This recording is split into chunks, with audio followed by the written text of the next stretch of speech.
पाकिस्तान कैसे बना इतना ताकतवर देश, जो बार बार भारत जैसे इतने ताकतवर देश से भी उलझता रहता है। पाकिस्तान एक ऐसा देश है जो दुनिया के सबसे खतरनाक भू राजनीतिक नक्शे पर खड़ा है, जिसकी सीमाएं भारत, चीन, अफगानिस्तान और ईरान जैसे 4 अहम देशों से जुड़ी है। 1947 में पाकिस्तान एक नवजात राष्ट्र के रूप में दुनिया के नक्शे पर आया, फिर सिर्फ कुछ ही दशकों में एक परमाणु शक्ति बनकर उभरा और मौजूदा समय में पाकिस्तान दुनिया की 7वीं सबसे बड़ी सेना और एकमात्र मुस्लिम परमाणु शक्ति के रूप में पूरी दुनिया में जाना जाता है। लेकिन सवाल ये है, एक ऐसा देश जो बार बार राजनीतिक संकटों, आतंकी हमलों और आर्थिक गिरावट से जूझता रहा, वो आखिर इतना ताकतवर बना कैसे?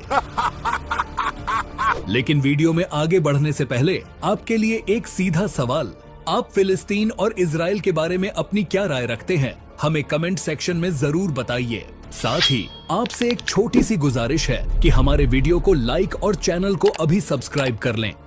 चलिए शुरू करते हैं आज का हमारा ये वीडियो, पाकिस्तान कैसे बना इतना ताकतवर देश, पार्ट 1। पाकिस्तान की ताकत की जड़ें कहाँ हैं? 1947 में पाकिस्तान का जन्म एक ऐसे देश के रूप में हुआ जिसके पास न कोई मजबूत सेना थी, न हथियार, न उद्योग, न संसाधन। लेकिन पड़ोसी देश भारत से तनाव ने उसे शुरू से ही रक्षा पर केंद्रित राष्ट्र बना दिया। पहले दिन से ही पाकिस्तान ने अपने बजट का बड़ा हिस्सा सेना पर खर्च करने के लिए तय किया और 1950 के दशक में उसने अमेरिका से सैन्य गठजोड़ किया। सियाटो और सेंटो जैसी संधियों के जरिए पाकिस्तान को अमेरिका से आधुनिक हथियार और ट्रेनिंग मिलने लगी। वहीं भारत के साथ हुए 1948, 1965 और 1971 के युद्धों के अनुभव ने पाकिस्तान की फौज को दुनिया की सबसे अनुभवी सेनाओं में शामिल कर दिया। पार्ट 2, सेना का बढ़ता दबदबा। पाकिस्तान की असली ताकत उसकी फौज है और यही कारण है कि पाकिस्तान में अब तक 3 बार सैन्य तख्ता पलट हुआ है। जनरल अय्यूब खान, जनरल जियाउल हक और जनरल परवेज मुशर्रफ, इन तीनों ने पाकिस्तान को सीधे सैन्य शासन के दौर में झोंक दिया था। लेकिन यही दौर पाकिस्तान के लिए डिफेंस इंफ्रास्ट्रक्चर की असली नींव बना। फौज ने न सिर्फ देश की सत्ता संभाली बल्कि अर्थव्यवस्था, उद्योग और विदेश नीति पर भी पकड़ बना ली। आज भी पाकिस्तान का सबसे शक्तिशाली संस्थान पाकिस्तान आर्मी ही है, जो राजनीति से लेकर मीडिया तक हर जगह अपनी पकड़ रखता है। पार्ट 3, पाकिस्तान का परमाणु ताकत बनने की कहानी। 1971 में बांग्लादेश के अलग हो जाने के बाद पाकिस्तान को भारी झटका लगा, लेकिन इसी हार ने उसे एक खतरनाक संकल्प दिया, कभी किसी से दबेंगे नहीं। 1974 में जब भारत ने पहला परमाणु परीक्षण किया तो पाकिस्तान के उस समय के प्रधानमंत्री जुल्फिकार अली भुट्टो ने कहा था, हम घास खाएंगे मगर अपना एटम बम जरूर बनाएंगे। और फिर शुरू हुआ पाकिस्तान का गुप्त परमाणु मिशन। डॉक्टर अब्दुल कदीर खान के नेतृत्व में पाकिस्तान ने यूरोप से यूरेनियम एनरिचमेंट टेक्नोलॉजी चुराई और 1998 में चागाई हिल्स में अपना पहला परमाणु परीक्षण सफलतापूर्ण किया, जिससे दुनिया दंग रह गई, क्योंकि अब इस्लामी दुनिया में पहली बार कोई मुस्लिम देश न्यूक्लियर पावर बन चुका था। पार्ट 4, पाकिस्तान की मिसाइल ताकत। पाकिस्तान के पास आज 100 से ज्यादा परमाणु वॉरहेड्स मौजूद हैं। उसकी मिसाइल रेंज 300 किलोमीटर से लेकर 2750 किलोमीटर तक की है, जिसमें शहीन सीरीज लंबी दूरी की बैलिस्टिक मिसाइलें जो भारत के किसी भी हिस्से को निशाना बना सकती हैं, गौरी मिसाइल जो 1500 किलोमीटर की मार क्षमता रखता है, नासर मिसाइल एक छोटी दूरी की टैक्टिकल मिसाइल है जो युद्ध के मैदान में इस्तेमाल होती है। इसके अलावा बाबर क्रूज मिसाइल, जिसे जमीन और समुद्र दोनों से छोड़ी जा सकती है। इन मिसाइलों की रेंज इतनी है जिसके दम पर पाकिस्तान अपने पड़ोसी देशों को रणनीतिक दबाव में रख सकता है। पार्ट 5, पाकिस्तान की एयरफोर्स कितनी ताकतवर है। पाकिस्तान एयरफोर्स यानी PAF दुनिया की सबसे तेजी से विकसित होती हुई एयरफोर्स में से एक मानी जाती है। इसके पास करीब 1300 एयरक्राफ्ट हैं, जिनमें शामिल हैं JF-17 थंडर, जो पाकिस्तान और चीन द्वारा संयुक्त रूप से बनाया गया हल्का लेकिन खतरनाक लड़ाकू विमान है। F-16 फाइटिंग फैल्कन अमेरिकी तकनीक का प्रतीक जो पाकिस्तान की हवाई शक्ति की रीढ़ है। मिराज 3 और मिराज 5 फ्रांस से मिले पुराने लेकिन मॉडिफाइड जेट। पाकिस्तान अपने JF-17 ब्लॉक 3 को अब 4.5 जनरेशन फाइटर के तौर पर प्रमोट कर रहा है, जिसमें AESA रेडार और आधुनिक वेपन सिस्टम शामिल है। पार्ट 6, पाकिस्तान की नौसेना और रणनीतिक साझेदारी। पाकिस्तान नौसेना की रीढ़ है उसका ग्वादर पोर्ट, जो चीन के बेल्ट एंड रोड प्रोजेक्ट का अहम हिस्सा है। चीन ने पाकिस्तान को आधुनिक फ्रिगेट्स, सबमरीन और मिसाइल सिस्टम दिए हैं। इस साझेदारी की वजह से पाकिस्तान हिंद महासागर में अपनी उपस्थिति बढ़ा रहा है और भविष्य में पाकिस्तान अपनी नौसेना में टाइप 039 सबमरीन और लॉन्ग रेंज मैरीटाइम ड्रोन जोड़ने की तैयारी में है, जिसकी बदौलत पाकिस्तान हर मुश्किल समय से निपटने के लिए तैयार है। पार्ट 7, पाकिस्तान की चीन से दोस्ती और अमेरिका से दूरी। चीन और पाकिस्तान का रिश्ता आज आयरन ब्रदरहुड कहलाता है। चीन ने पाकिस्तान को टेक्नोलॉजी, हथियार, इंफ्रास्ट्रक्चर सब कुछ दिया। चीन ने चाइना पाकिस्तान इकोनॉमिक कॉरिडोर के जरिए अरबों डॉलर का निवेश पाकिस्तान में किया है, जिसके बदले पाकिस्तान चीन का सामरिक सहयोगी, स्ट्रेटेजिक एलाई बन गया। वहीं दूसरी ओर अमेरिका से पाकिस्तान के रिश्ते ठंडे पड़ चुके हैं, जिसके बाद पाकिस्तान ने रूस, तुर्की और ईरान जैसे देशों से भी नजदीकी बढ़ाई है। पार्ट 8, साइबर और प्रॉक्सी पावर।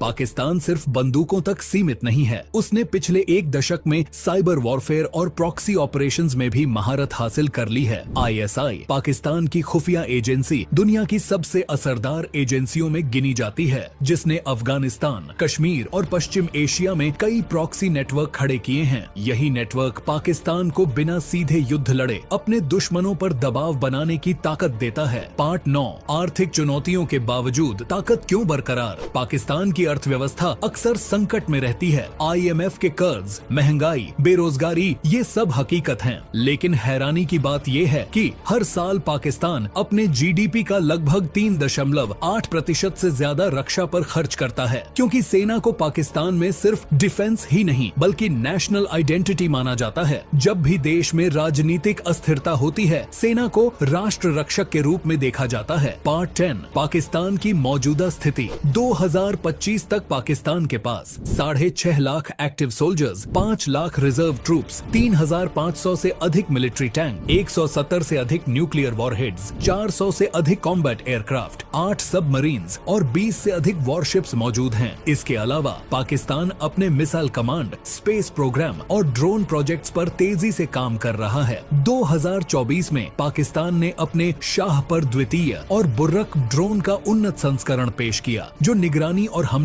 दोनों में सक्षम हैं। इस वीडियो का अंतिम अध्याय, क्या होगा पाकिस्तान का भविष्य। आज पाकिस्तान एक विरोधाभास है। एक तरफ आर्थिक संकट, दूसरी तरफ परमाणु मिसाइलें, एक तरफ आंतरिक अस्थिरता, दूसरी तरफ सैन्य शक्ति का चरम प्रदर्शन। लेकिन इसमें कोई शक नहीं कि पाकिस्तान ने अपनी सीमित संसाधनों के बावजूद दुनिया को दिखा दिया है कि रणनीति, लोकेशन और जिद से क्या हासिल किया जा सकता है। तो अब सवाल यह उठता है, क्या आने वाले वर्षों में पाकिस्तान अपनी इस ताकत का इस्तेमाल क्षेत्रीय स्थिरता के लिए करेगा, या फिर यह ताकत एक दिन दुनिया के लिए खतरा बन जाएगी। पाकिस्तान एक ऐसा देश है जो दुनिया के सबसे खतरनाक भू राजनीतिक नक्शे पर खड़ा है, जहां हर बंदूक के पीछे एक कहानी है और हर मिसाइल के पीछे एक संदेश कि कमजोर होना अब